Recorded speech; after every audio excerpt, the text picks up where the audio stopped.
Students, I Ravinder sir welcome you in Rasayan Academy Chemistry. And today we are just going to start with the first chapter of your class 11th, the very fundamental, the very basic chapters, जिससे हम chemistry कहते हैं start होती है ना. यहाँ से हम केमिस्ट्री स्टार्ट करते हैं. टुडे वी विल लर्न कि हम केमिस्ट्री में क्या सीखते हैं, what is the requirement of the chemistry. वो सारी बातें अभी आपके साथ डिस्कस करते हैं. ये वाला लेक्चर आपने बेसिकली क्लास 9 से पढ़ा हुआ है, इसलिए आपको समझने में कुछ ज़्यादा प्रॉब्लम नहीं आएगी, बट बिगिनिंग तो यही है. तो let us start with it. It is the first unit of your chemistry and the name of the chapter is some basic concepts. काफी ब्रॉड यूनिट है, काफी सारे आर्टिकल टच करती है. इसमें कुछ आर्टिकल क्लास 9th के हैं. सो चलिए बेटे स्टार्ट करते हैं. आज मैं आपको जो करवाऊंगा वो है ये है कि what is matter and how it is being classified. तो आपने लोअर क्लास में ये चीज पढ़ा कि मैटर क्या होता है. एनीथिंग विच ऑक्यूपाई स्पेस, कोई भी ऐसी चीज जिसका जो एक पर्टिकुलर स्पेस ऑक्यूपाई करता है, डेफिनेट वॉल्यूम होता है उसका, हैज गॉट डेफिनेट मास, उसका एक डेफिनेट मास होता है, एंड उसकी जो प्रेजेंस है वो हम अपने किसी भी सेंस से फील कर सकते हैं. जैसे वो सेंसेस क्या कुछ होती है, जैसे टच कर लिया पता लगा हाँ यहाँ पे कोई चीज है ना. टेस्ट कर लिया पता लगा ये मीठा है, नमकीन है, कड़वा है, कैसा भी है ना. स्मेल करके पता लगा लिया हाँ बहुत अच्छी स्मेल आ रही है, तो मैटर की स्मेल है. तो मीन्स हम ये कहते हैं व्हाट इज मैटर. तो matter is anything which occupy space and the presence of which can be felt by any of our sense, and that is like touch, taste, smell etcetera etcetera. तो ये matter होता है. The matter it has got the property to undergo a change. जैसे आपने देखा होगा कि जैसे आइस है, आइस पड़ी हुई है ना, पड़ी पड़ी अपने आप मेल्ट हो जाती है, वाटर बन जाता है. वाटर पड़ा हुआ है वो अपने आप जो है ना इवेपोरेट हो जाता है, वेपर्स उसके बन जाते हैं. आप चीनी लो, उसको पानी में डालो, ठीक है ना. तो जैसे आप उसको पानी में डालते हो तो थोड़ी देर में आप ये क्या ऑब्जर्व करते हो कि वो घुल जाती है, उसके बीच में एक सोल्यूशन बना देती है, ठीक है. ऐसे और काफी सारी ऐसी चेंजेस है जो आप अपनी डेली लाइफ में ऑब्जर्व करते हो. तो केमिस्ट्री जो है वो हम क्या स्टडी करते हैं केमिस्ट्री में. Chemistry is basically the study of properties of the matter. भाई मैटर की प्रॉपर्टीज क्या है और किस टाइप की वो चेंजेस दिखाता है, वो हम स्टडी करते हैं केमिस्ट्री में. तो केमिस्ट्री अगर मुझसे कोई पूछता है व्हाट इज केमिस्ट्री, तो I will say that chemistry is the study of matter and the various types of the changes which it can show, which it can undergo. तो आज मैं आपके साथ सबसे पहले बड़ा एक सिंपल सा आर्टिकल डिस्कस करने जा रहा हूं और वो है क्लासिफिकेशन ऑफ मैटर. जैसा कि मैंने अभी आपको बताया कि मैटर क्या होता है, उसको बार बार करने की कोई जरूरत नहीं है. अब जो क्लासिफिकेशन ऑफ मैटर है उसको हम बेसिकली दो क्लासेस में डिवाइड करते हैं.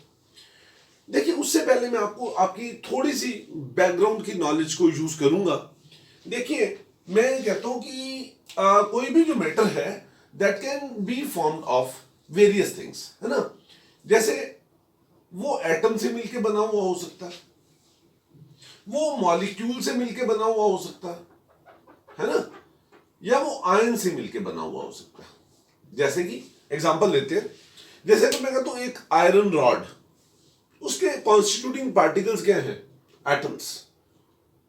अगर मेरे को कार्बन डाइऑक्साइड गैस, उसके कॉन्स्टिट्यूटिंग पार्टिकल्स क्या है, CO2 कार्बन डाइऑक्साइड. अगर मैं जैसे वाटर की बात करता हूं तो उसके मॉलिक्यूल्स क्या है कॉन्स्टिट्यूटिंग, H2O. और जैसे मैं अगर आयंस की बात करूं, आपने लोअर क्लास में एक चीज स्टडी की होगी, जैसे सोडियम क्लोराइड है वो सोडियम आयन और क्लोराइड आयन से मिलके बनता है ना. तो ये मैंने कुछ मेटल्स के एग्जांपल लिए, जैसे iron rod, carbon dioxide, water, sodium chloride, है ना.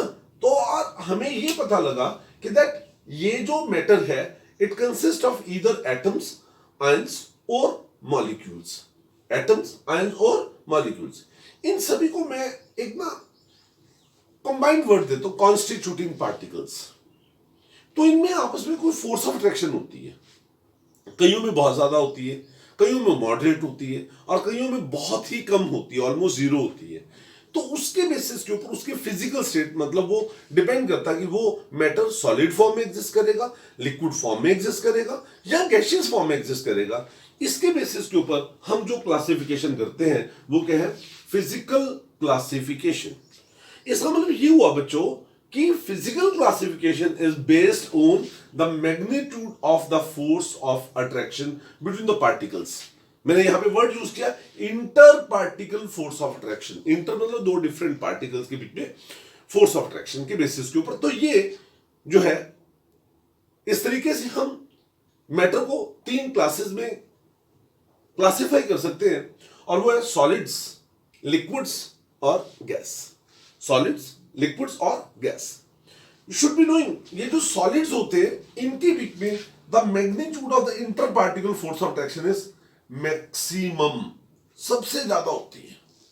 और अगर मॉलिक्यूल के बीच में फोर्स ऑफ अट्रैक्शन बहुत ज्यादा होगी तो क्या होगा, that they will possess definite volume, उनका डेफिनेट वॉल्यूम होगा, एंड डेफिनेट शेप, एक डेफिनेट शेप होगी, एक डेफिनेट वॉल्यूम होगा।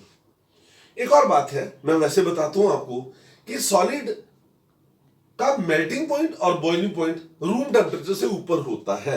मींस अगर मैं कहूं सपोज बच्चों भाई ये जो पेन है ये सॉलिड है, क्यों, क्योंकि अभी तक मेल्ट नहीं हुआ या अभी तक इवेपोरेट नहीं हुआ, इसलिए इसको मैं सॉलिड कहता हूं। अगर ये अभी तक मेल्ट हो चुका होता तो लिक्विड हो जाता है, ये चीज, ये मैटर लिक्विड होता। मींस कहने का ये होता है कि दैट इज सॉलिड वो फॉर्म ऑफ मैटर है which has got definite volume and definite shape. दूसरा आपके पास क्या है, लिक्विड्स। तो लिक्विड्स क्या होते हैं, ऐसे लिक्विड वो स्टेट ऑफ मैटर है जिसके बीच में the magnitude of the inter particle force of attraction is moderate, ना ज्यादा है और ना कम है। ठीक है, जैसे वाटर होता है लिक्विड, लिक्विड वाटर, हालांकि वाटर तीनों स्टेट में एग्जिस्ट करता है, लेकिन क्योंकि नॉर्मल कंडीशन में वाटर लिक्विड की फॉर्म में एग्जिस्ट करता है तो इसलिए हम वाटर जब बोलते हैं तो हमारे दिमाग में आता है यस वाटर इज लिक्विड। तो it has got definite volume. Liquids का डेफिनेट वॉल्यूम होता है लेकिन इनकी डेफिनेट शेप नहीं होती। They can take any shape, in rather I should say that they will take the shape of the container in which they are placed.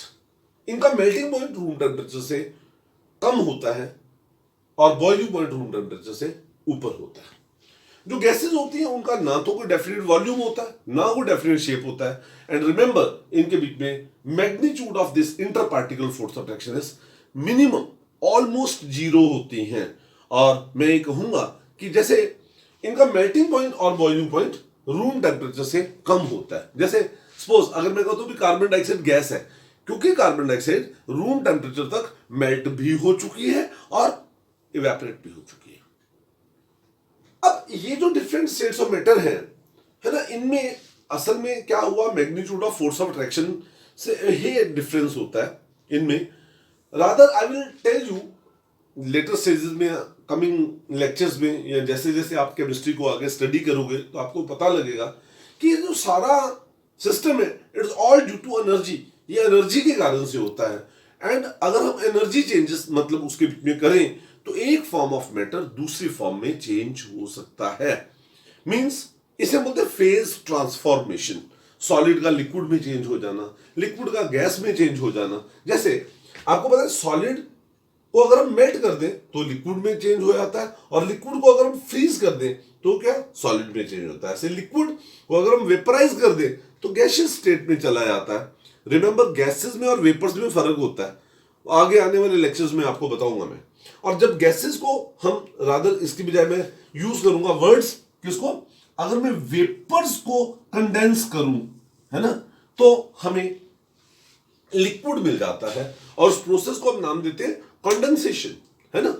But there are certain processes कि जिसके बीच में solid सीधा gas में change हो जाता है। बड़ा एक कॉमन एग्जांपल है, आप अपने टॉयलेट में एक रखते हैं ओड्रोनिल, है ना। ओड्रोनिल रखते हैं तो उसके बीच में क्या होता है, सॉलिड होता है, सॉलिड से एक टिकिया होती है और उसके ऊपर जो है ना फॉइल लगी होती है। आप उस फॉइल को क्या कर देते हो, पंक्चर कर देते हो और उसको टॉयलेट में रख देते हो कहीं पर। क्या होता है वहां पर वो जो सॉलिड है अपने आप गैसियस फॉर्म में चला जाता है ना, और उससे मतलब जो भी है उसका एक पर्टिकुलर फ्रेग्रेंस है, जो भी उसके यूजेस हैं, दैट इज अनदर थिंग। लेकिन वो सॉलिड सीधा किस में चेंज हो रहा है, गैसियस स्टेट में, वो लिक्विड में नहीं चेंज होता। तो जब कोई भी सॉलिड सीधा किस में चेंज हो, गैसियस स्टेट में without intervening the liquid state और वाइस वर्सा, तो उस प्रोसेस को हम नाम क्या देते हैं? सब्लिमेशन। इसका मतलब ये हुआ कि that various states of matter as far as the physical states is concerned, वो दे आर इंटरकन्वर्टिबल, दे आर इंटरकन्वर्टिबल।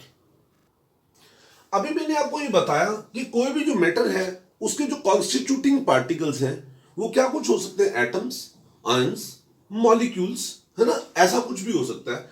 मतलब डिफरेंट जो फॉर्म ऑफ मैटर है they differ in their composition, किस चीज से वो मिलके बने हुए हैं, इससे उनका डिफरेंस होता है।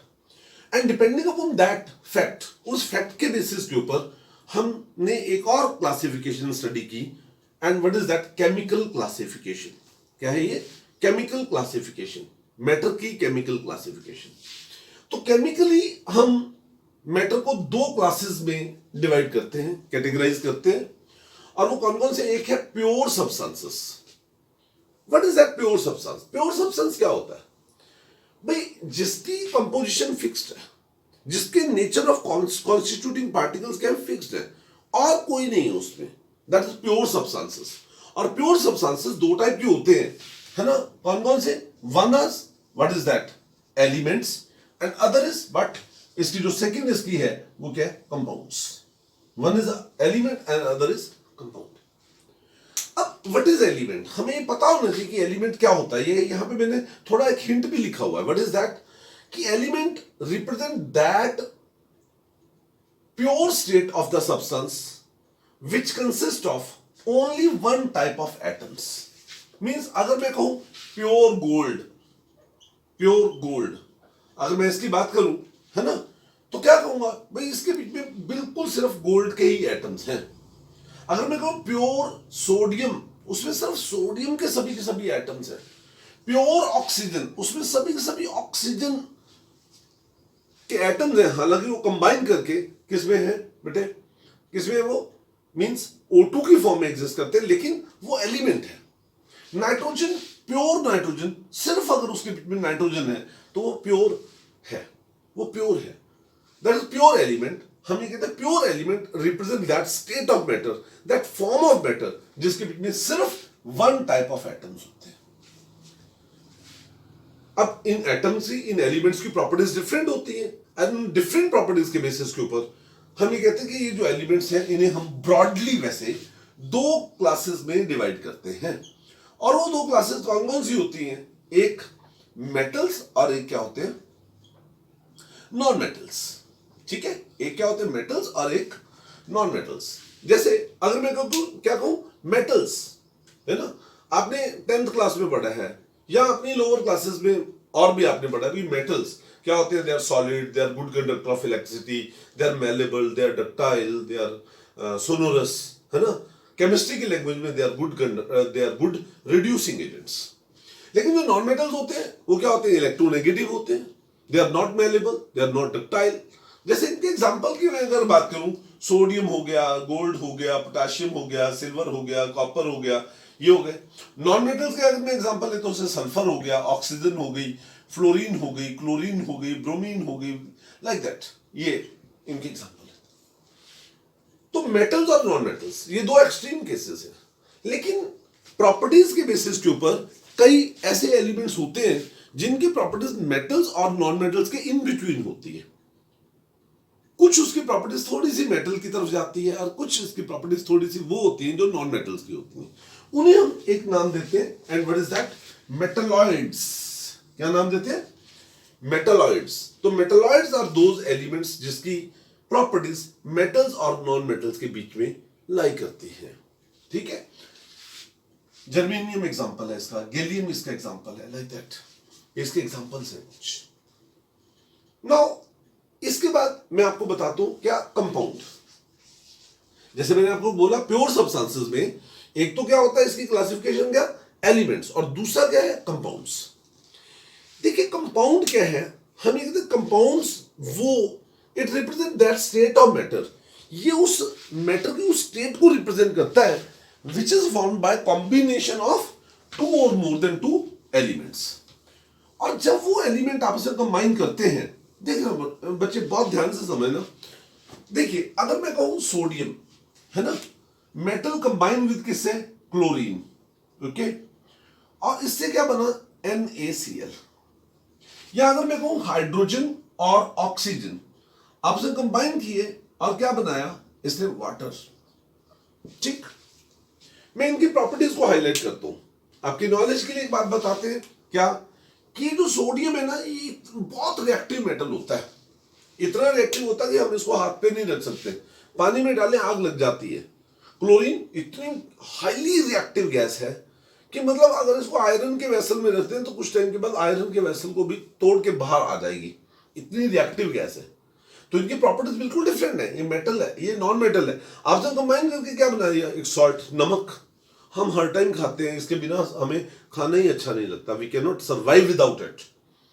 इसका मतलब ये हुआ कि सोडियम और क्लोरीन जब आपस में कंबाइन किए तो एक नया सब्सटेंस बना, न्यू सब्सटेंस बना, जिसकी सबसे पहली बात कंपोजिशन डेफिनेट है।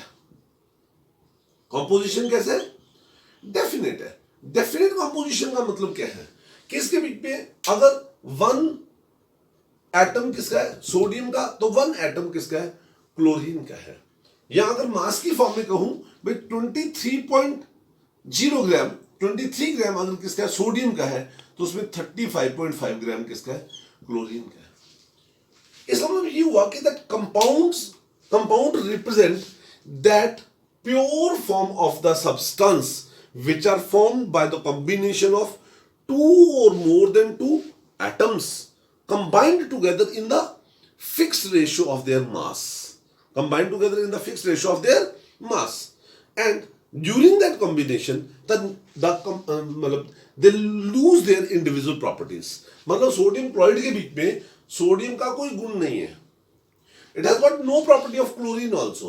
And further एक और बात है, हम सोडियम क्लोराइड को में से सोडियम को और क्लोरीन को simple physical method, I repeat the word, अभी उसको बताऊंगा आगे क्या होते हैं, सिंपल फिजिकल मेथड से मैं सोडियम और क्लोरीन को अलग अलग नहीं कर सकता, नो आई कैन नॉट। तो व्हाट इज ए कंपाउंड, एक कंपाउंड होता क्या है, इसका मतलब ये हुआ compound is found by the combination of two और more than two atoms in which the atoms combine together in the fixed ratio of their mass.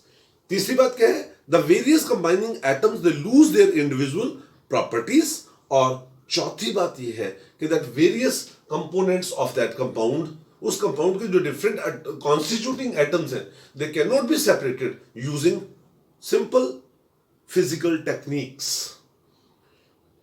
जैसे हाइड्रोजन गैस है, ऑक्सीजन गैस है, और आपस में कंबाइन करके क्या बनाते हैं, वाटर, लिक्विड वाटर है, ठीक है। अब ये जो कंपाउंड्स होते हैं ये आगे दो टाइप के होते हैं, इनऑर्गेनिक कंपाउंड्स और ऑर्गेनिक कंपाउंड्स।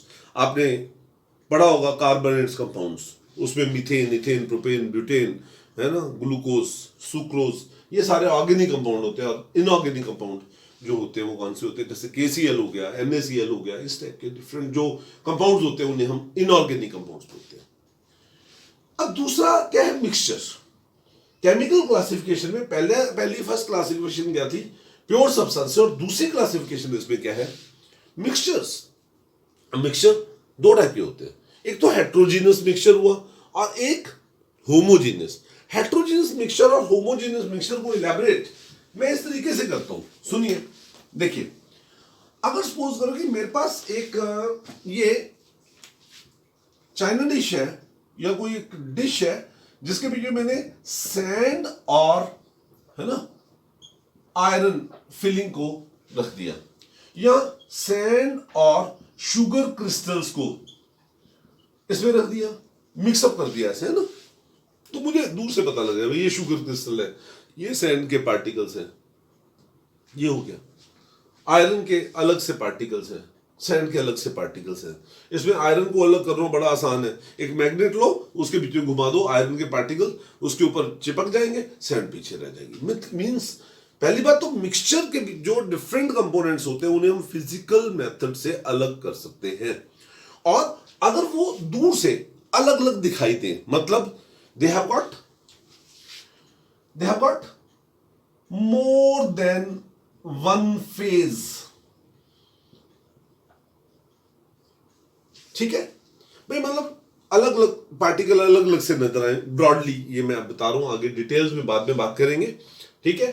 तो अगर उनमें एक से ज्यादा फेज हो तो वो क्या होता है, हेट्रोजीनियस मिक्सचर। लेकिन अगर आप ये देखो, अगर आप नमक लें और नमक को पानी में घोल दें, है ना, नमक लिया आपने और उसको आपने पानी में घोल दिया, ठीक है। अब पानी में जब आपने नमक को घोला तो वो नमक दिखाई नहीं देता, वो ऐसा लगता है कि सारा एक जैसा। अब फर्दर एक और बात है, अगर मैं इसका एक ड्रॉप यहां से लूं या एक ड्रॉप यहां से लूं या एक ड्रॉप यहां से लूं और उसको टेस्ट करके देखूं, तो मुझे पता लगता है भाई यहाँ पे उसका जो नमकीन स्वाद है, जो नमकीन का लेवल है ना, नमकीन स्वाद का जो लेवल है वो क्या बराबर है। इसका मतलब इसकी कंपोजिशन सेम है, इसकी कंपोजिशन सेम है। तो homogeneous mixtures are those mixture कि जिसमें कंपोजिशन सभी की सेम होती है और उस सभी का फेज एक होता है। और हेट्रोजेनियस वो है कि जिसकी कंपोजिशन डिफरेंट होती है, कहीं पे ज्यादा कहीं पे कम कहीं पे कम, है ना, और means they have got the different phases like that, इस तरीके से। तो इसका मतलब ये हुआ कि हालांकि होमोजेनियस मिक्सचर को एक और भी नाम देते हैं सॉल्यूशंस। क्या नाम देते हैं, सॉल्यूशंस।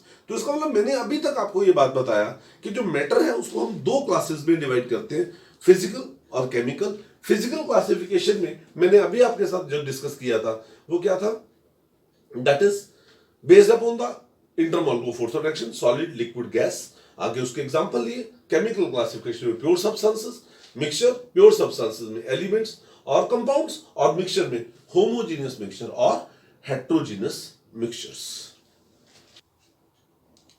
आपके साथ जैसे शुरू में डिस्कशन किया भी केमिस्ट्री क्या होती है, तो मैंने आपको बताया chemistry is the study of matter and the changes which it shows, which it undergoes.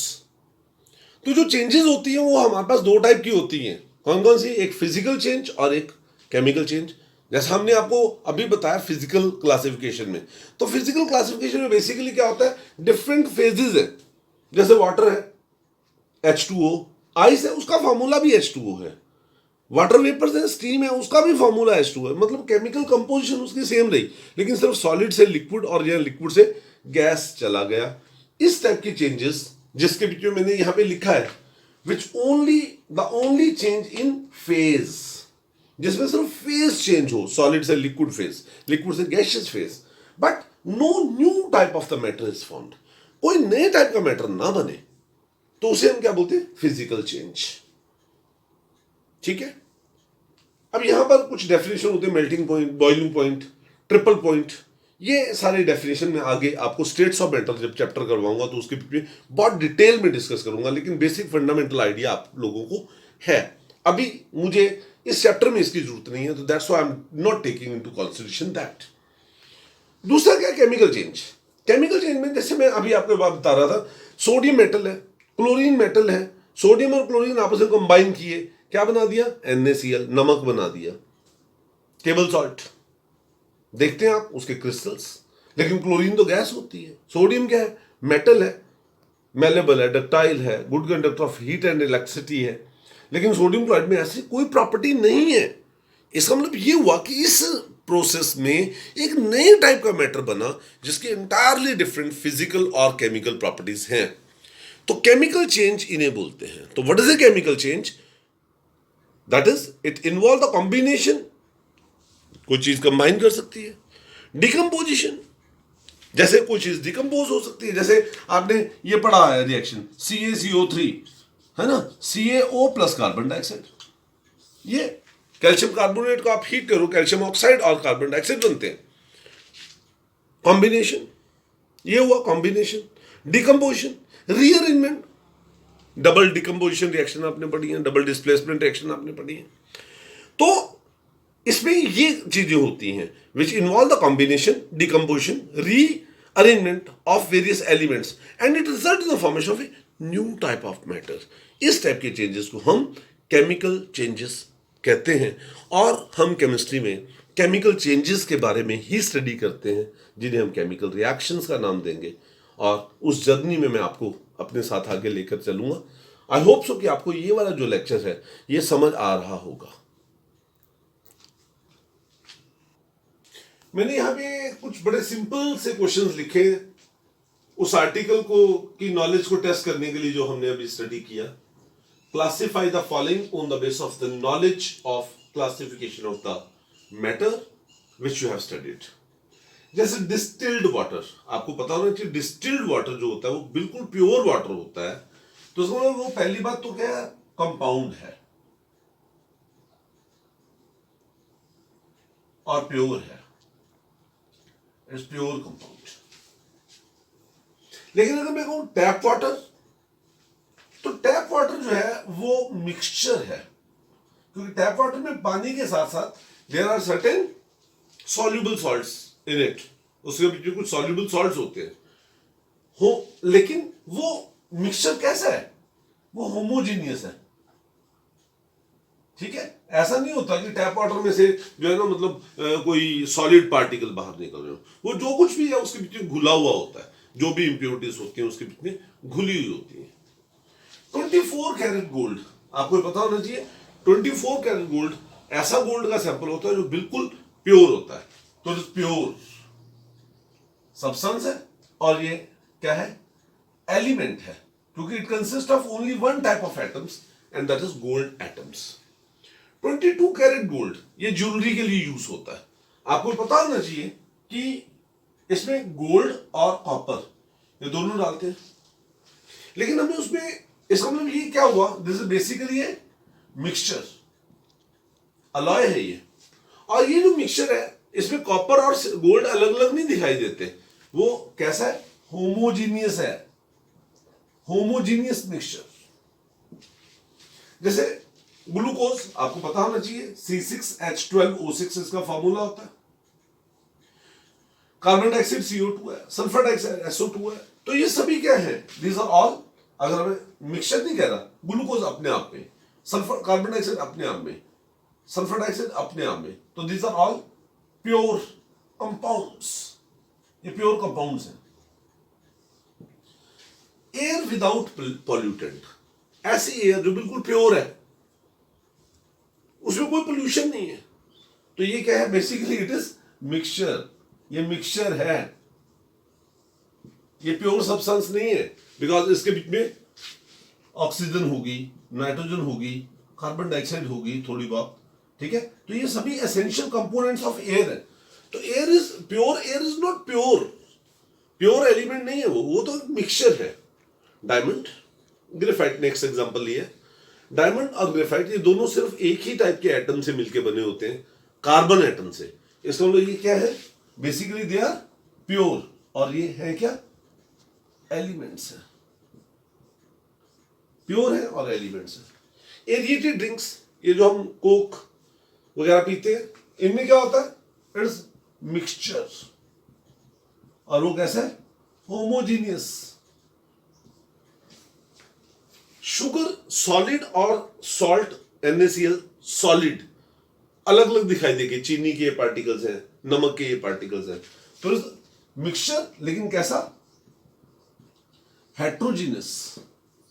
Sugar, salt and water, जैसे शिकंजी बनाते हैं ना, उसमें ये नहीं पता लगता अब शुगर के पार्टिकल कहां पे है, नमक के पार्टिकल कहां पे, सारा लिक्विड वाटर में दिखा हो घुला हुआ नजर आता है, तो इट इज क्या, मिक्सचर, लेकिन कैसा, होमोजीनियस। आई होप सो कि दैट आपको ये लेक्चर समझ आ गया होगा। सिंपल से ये क्वेश्चन है, इनकी आपने प्रैक्टिस भी कर ली होगी। बेटे अगर आपको ये चीज समझ आ रही है, you must follow my channel, आप मेरे चैनल को फॉलो करें, इसको सब्सक्राइब करें। I will be coming up with more and more lectures, जिसके बीच में मैं आपको प्योर केमिस्ट्री पढ़ाऊंगा। अगेन है इसे प्योर केमिस्ट्री। Thank you.